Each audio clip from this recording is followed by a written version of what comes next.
Wait, I know you. My favorite.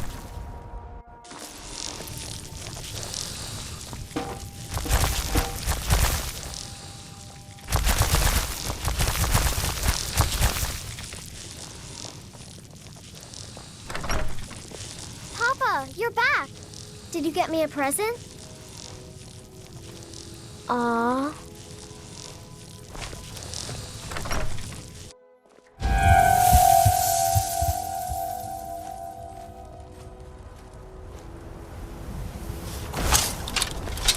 It's so bright out here.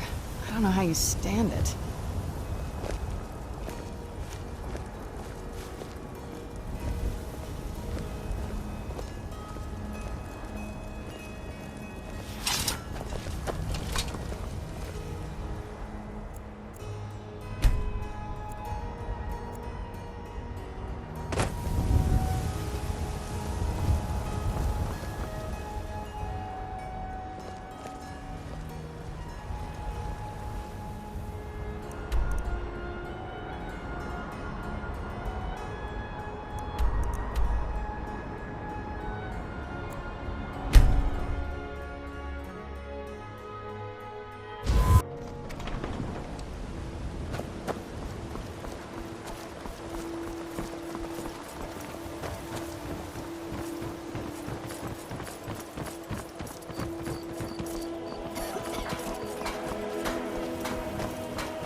I'm glad you're here.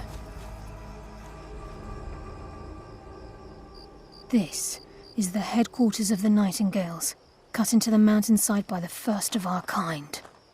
We've come to seek the edge we need to defeat Mercer Frey. If you'll follow me, I'll try to explain on the way.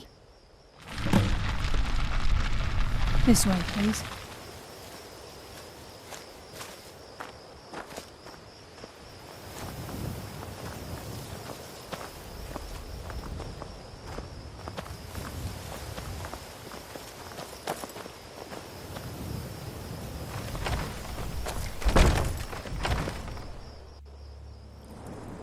I'm okay with the dark, but I've spent more than my share of time. So this is Nightingale Hall. I heard about this place when I joined you, but I never believed it existed. The assumption that the Nightingales it helped divert attention from our true nature. What's wrong, Brynjolf? I can almost hear your brow furrowing. I'm trying to understand why I'm here, lass. I'm no priest, and I'm certainly not religious. Why pick me? This isn't about religion, Brynjolf. It's business.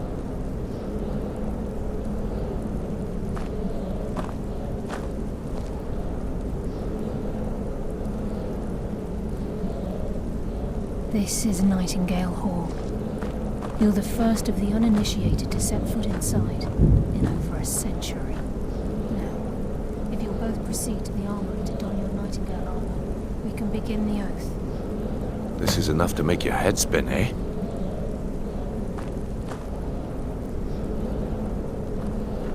I think we should trust the lass and take the deal.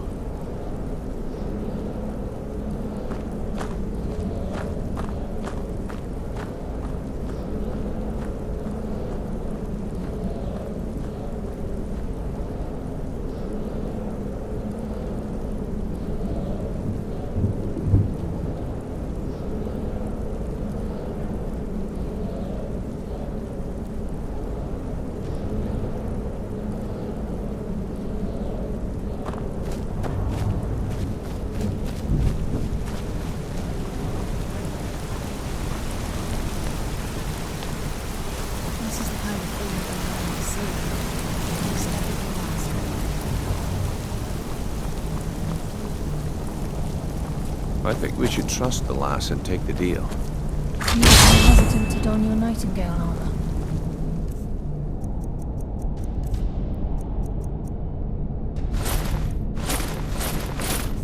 What's troubling you? I think we should trust the lass and take the deal.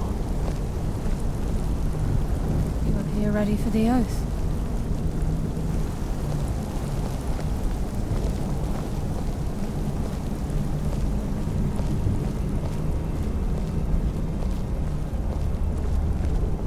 You appear ready for the oath. Proceed down the hall to the gate when you're ready. Okay, lass. We've got these get-ups on. Now what?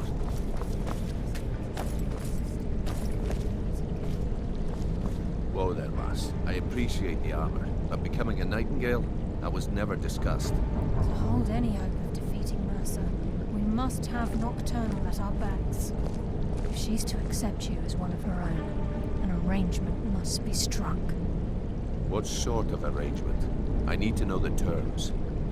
The terms are quite simple, Brynjolf. Nocturnal will allow you to become a Nightingale and use your abilities for whatever you wish. And in return, both in life and in death, you must serve as a guardian of the Twilight Sepulchre. Aye, there's always a catch. But at this point, I suppose there isn't much to lose. If it means the end of Mercer Frey, you can count me in.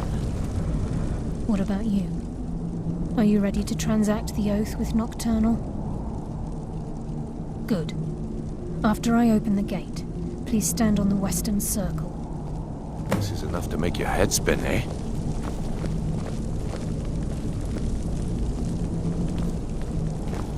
Time's wasting, and Mercer's still out there. Let's get this show on the road.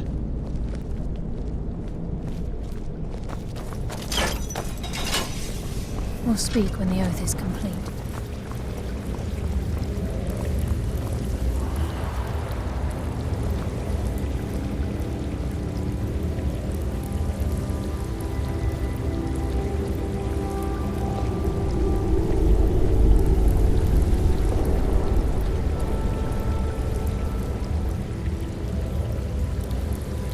I call upon you, Lady Nocturnal, Queen of Murk, and Empress of Shadow. Hear my voice.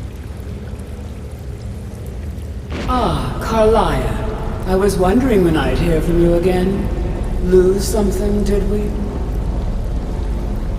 My lady, I've come before you to throw myself upon your mercy and to accept responsibility for my failure. You're already mine, Carlia. Your terms were struck long ago. What could you possibly offer me now? I have two others that wish to transact the oath, to serve you both in life and in death. You surprise me, Caroline. This offer is definitely weighted in my favor. My appetite for Mercer's demise exceeds my craving for wealth, Your Grace. Revenge. How interesting. Very well. The conditions are acceptable. You may proceed. Lady Nocturnal, we accept your terms. We dedicate ourselves to you as both your avengers and your sentinels. We will honor our agreement in this life and the next until your conditions have been met. Very well. I name your initiates Nightingale, and I restore your status to the same, Carlyle. And in the future, I'd suggest you refrain from disappointing me again.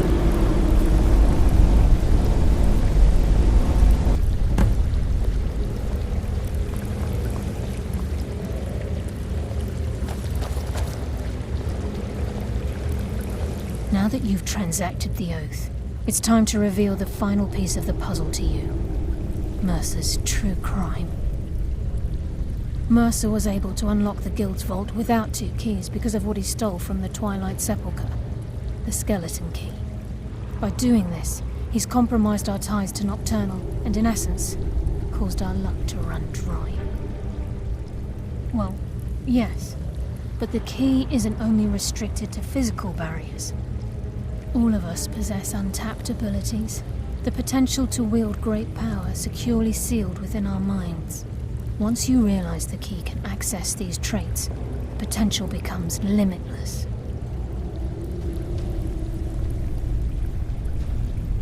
Good. Then you understand why this is about more than just Mercer's lust for power. If the key isn't returned to its lock in the Twilight Sepulchre, things will never be the same for the Guild. As time passed, our luck would diminish to the point of non-existence, and whether you know it or not, our uncanny luck defines our trade. Very true. In our line of work, it's quite rare we set out to return a stolen item to its rightful owner. Before we depart, Brynjolf has some business to discuss. I suggest you listen to him. Listen, lad. There's one last piece of business we need to settle before we go after Mercer. The leadership of the Guild. Carlaya and I had a long discussion before you arrived here. Thanks to your efforts, Mercer's treachery has been exposed. After we deal with him, all that remains is restoring the Guild to its full strength. As a result, we both feel that you have the potential of replacing Mercer as leader of the Thieves' Guild. I've been at this game a long time, my friend. A long time. I've stolen trinkets from nobles and framed priests for murder. I'm good at what I do, maybe even one of the best, but it's all I know. I've never been one to lead. Never desired it, never cared for it. Don't want it.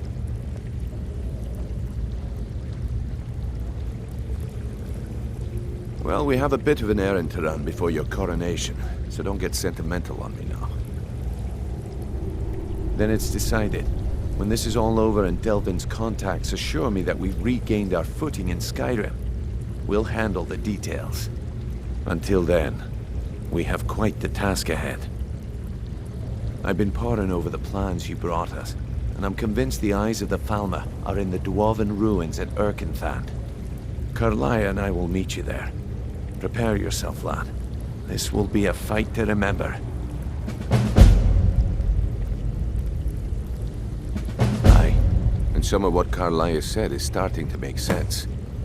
Mercer may have damaged our reputation and raided our coffers, but this goes well beyond even his twisted form of larceny. Old Delvin kept calling it a curse, and we all laughed at him. Looks like the joke's on us. If you would have asked me that yesterday, I'd have said no, but now I think our chances have improved. Look, call me crazy if you like, but I trust Carlaya. I don't think she'd lead us down a suicidal path. Besides, I'd rather die with some of Mercer's blood on my blade and spend the rest of my life regretting that I ran the other way. Until next we meet, lad.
Yes.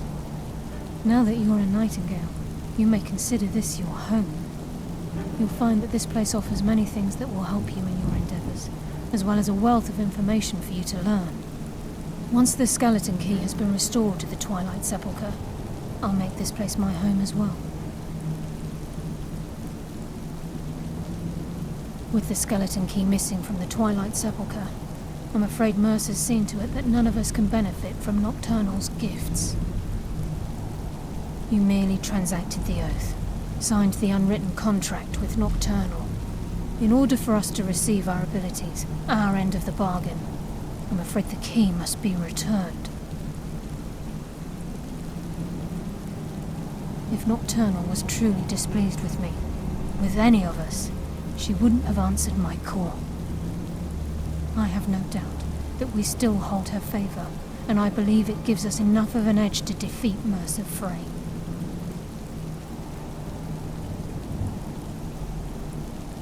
She's the mistress of night and darkness, and the patron of every thief in Tamriel.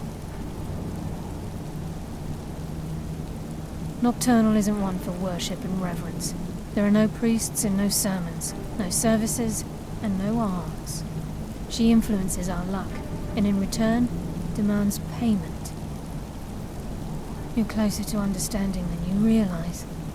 The only difference is she doesn't demand payment in the traditional sense, and sometimes the cost can be quite high. Whether you know it or not, Nocturnal dictates how well we perform as rogues. Again, you have to think differently. Haven't you ever noticed how our luck behaves? Like a novice picking an impossible lock, or a blind man suddenly turning to face you as you reach for his pocket. It's through these subtle means that Nocturnal influences us. Nocturnal's whim is the greatest mystery to everyone. There have been volumes written on the subject. Does she exact payment when we die? When we suffer? Does she revel in our misery? No one knows. The return certainly seems worth the risk, though. Sorry, lad. I've got important things to do. We'll speak another time. Hmm?